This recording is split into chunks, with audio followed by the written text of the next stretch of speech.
Hello, fellow Bengals fans. I'm Forever Bengals. We're going to talk about a scenario that I really hope happens. And this is with us going on a two-game winning streak.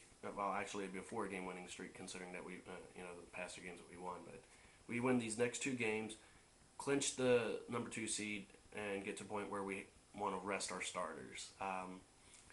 Now, as far as resting our starters go, this is what makes me happy. We'll get to put JT O'Sullivan out there with Jerome Simpson and Chase Kaufman, and we'll get to see how well Simpson does in these games, as well as keeping Purify out there, because I don't think Purify has earned the right to be able to sit down and rest. Let him be out there battling and showing us what he can do. And I think this is what really makes me happy is we have Larry Johnson as the backup to Cedric Benson. So he'll get his chance to play and run against the Kansas City Chiefs. And, that should be a game, even with our backups in there, we should win. And I don't care who you are in the NFL, if you have your backups playing against a team's starters and your backups beat the starters, that's a good position to be in, especially when you're going into the playoffs. So let's just see how the next two games go, and hopefully after the next two games we are in that position, and that's what I am hoping to see from the Bengals.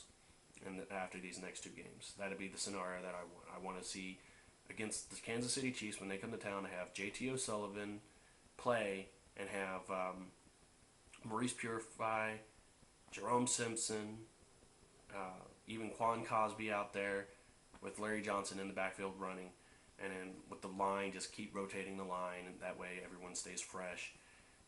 Defensively, I think we pretty much have most of our defensive starters playing, or every player on our defense that's on the 53-man roster that it gets activated has actually contributed this year. So that isn't even going to be a factor. But even our backups are playing even in every game. So defense isn't going to change too much. But offense, there's just some players who haven't been on the field, and this would be an opportunity to get them on the field, get them some valuable playing time and game experience, and we'll be able to see where we want to go next year. And who knows, maybe even get some trade offers if Jerome Simpson comes out and has a really good game and everything, and we decide to keep Chad.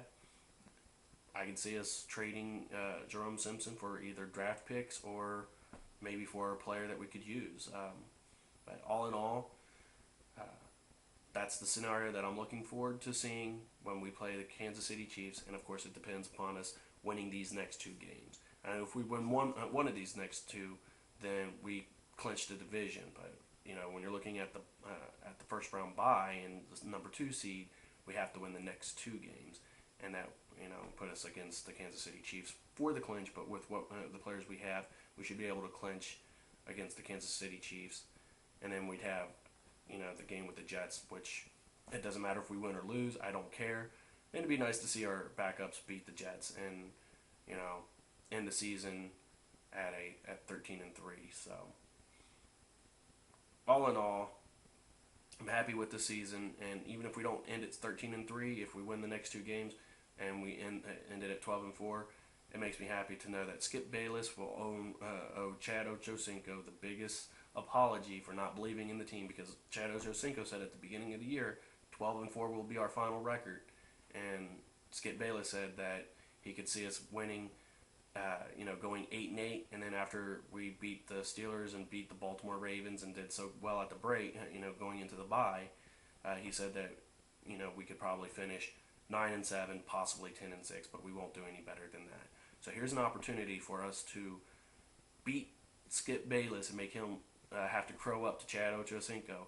And icing on the cake, especially after Skip made the remark to Chad that he'll never have the ring that he wants to be wearing, which is a Super Bowl ring. Just for good measure, hopefully the Bengals make it to the Super Bowl and actually win the Super Bowl. So that way, when Chad Ochocinco and Skip Bayless meet up, Skip Bayless will just look like the biggest fool in the world for not believing in the Cincinnati Bengals and Chad Ochocinco. Well, I'm forever Bengals, and that's all I really have to say on this. I'm out.